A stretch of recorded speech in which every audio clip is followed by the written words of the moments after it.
Sydney is one of the most popular cities in the Southern Hemisphere. It's home to the world-renowned Opera House, the beautiful Harbour Bridge, and if you've not been to Bondi Beach, you've almost certainly seen it on TV.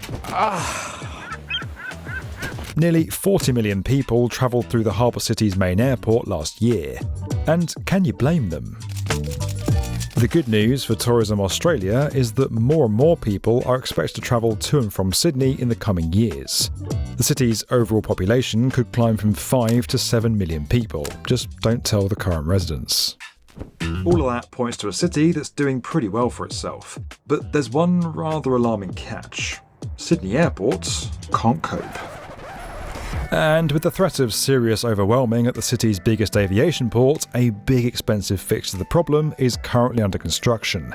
One that's haunted political debates in Sydney since the 1940s. Say hello to Western Sydney Airport. 5.3 billion Australian, or roughly $3.6 billion US dollars worth of brand spanking new terminal, check-in desks and landing strips. And while its promise of 24/7 travel has commercial appeal, that isn't landing with nearby residents. But with the city in desperate need of help, is this multi-billion-dollar development really the answer? And can it help rescue Sydney from an aviation nightmare?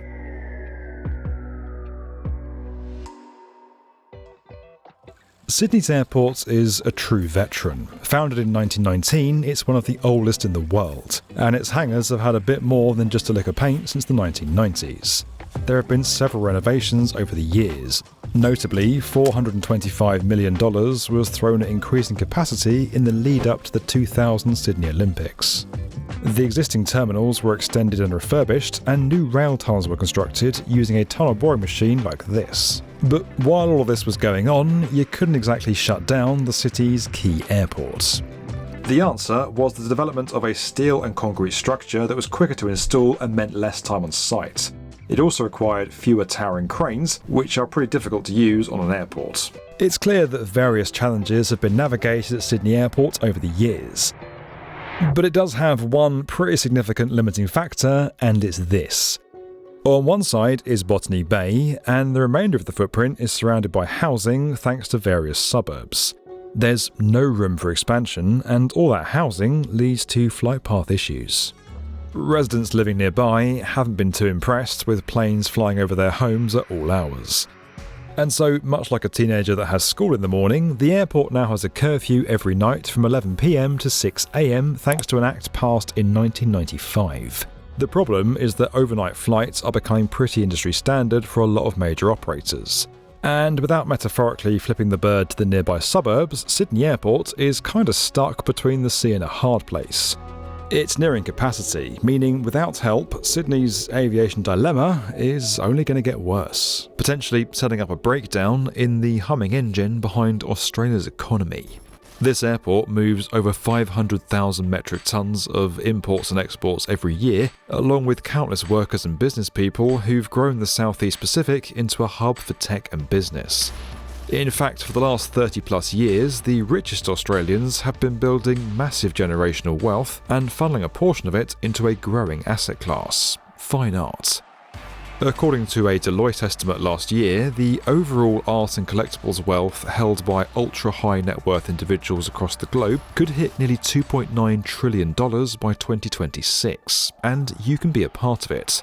Using the QR code on screen, you can unlock the high-powered world of art investing thanks to today's video sponsor, Masterworks. Their art investing platform has distributed back a total of more than $60 million in investor proceeds, including principal, across their 23 exits.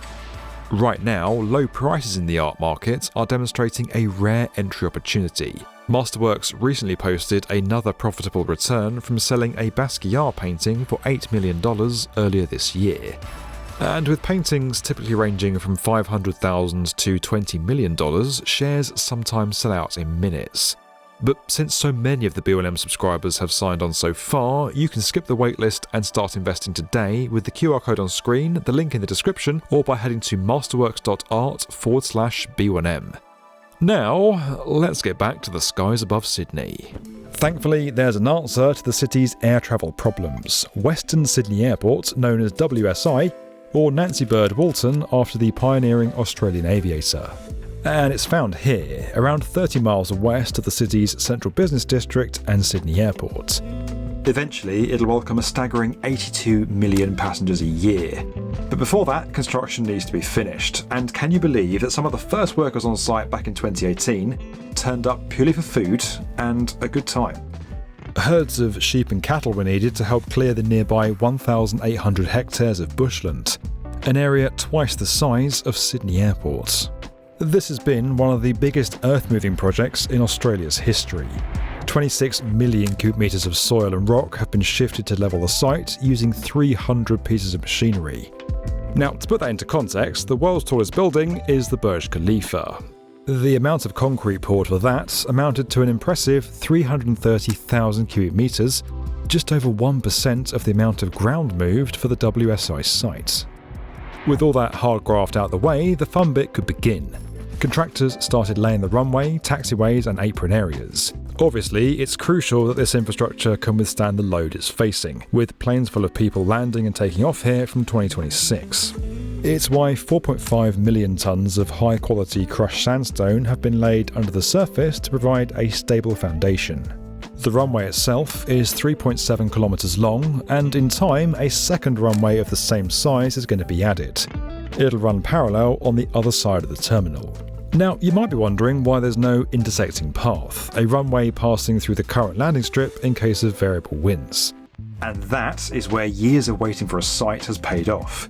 You see, the winds here have been studied for decades, and they were so predictable that it was decided they wouldn't cause too many issues. The terminal building itself spans 4 levels spread across 110,000 square metres. It's a bit of a unicorn, as is the whole site. Constructed from the ground up, it's the first airport built on a greenfield site in Australia for more than 50 years. Up above, an aluminium box section ceiling has been treated to look like timber. It follows the curves and undulates to the actual angles of the Blue Mountains. The roof uses light filtration inspired by the Australian bush to mimic the experience of standing underneath a eucalyptus tree canopy. Actual angles are created using a spine. So there's a central spine and the actual blades are spaced diagrammatically, so you actually get space where natural light through the skylights that are above the slatted ceiling. There are then catwalks above that to allow for maintenance, changing of lights and servicing throughout the ceiling space. A step up from there, the outer roof is made up of 3,500 tonnes of fabricated steel and more than 44,000 square metres of sheet metal. Now, usually that might mean a lot of joints from which pesky leaks could crop up, but not here. 2 of the largest sheets of their kind in Australia, each 75 metres long, were rolled on site and hoisted up using a custom lifting frame. Lifting a 75 metre sheet, just the logistics of using a spreader beam, just the exclusion zones associated with it, the engineering of the spreader beam that's actually supporting the sheet in a temporary case so it doesn't bend or flex while it's being craned into position, taking into account the wind loads, the crane loads and associated impacts as opposed for that sheeting was quite a challenge. On top of those, the roof is then topped out with 6,000 solar panels to help power the terminal and surrounding infrastructure. Now, if you're eagle-eyed, you might have seen the metro terminal link at the back of this graphic. A new 23-kilometre line is being constructed as part of a major overhaul of travel in the city. There'll be 6 stops connecting Western Sydney to its new airport. In time, that'll then connect to existing services stretching far and wide. All of this helps contribute to a city on the up, and its newest airport, which is now more than 80% complete, is part of the party. But that's just stage 1. In time, this site will see major expansion, going from this to this. The terminal building will be developed further, additional parking is going to be added, more space will be created for airliners to dock, and there'll be that second runway. The way fuel is brought to the site is also being re-examined too. As things stand, it's ferried about by good old-fashioned trucks, but in the future we could see a dedicated fuel line set up for Western Sydney.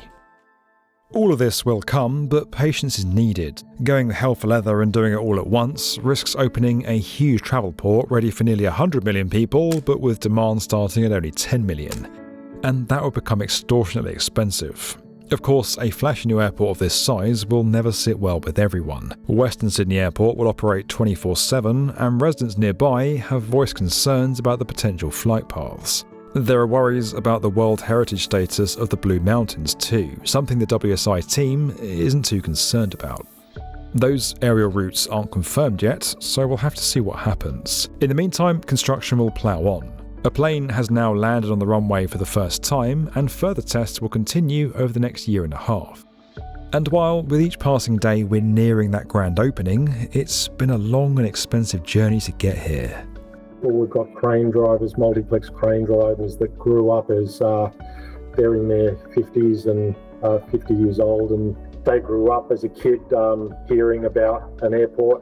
Many didn't believe that it would be one day they'd be living there and living in times where it was built, and the next thing they're a crane driver on the project.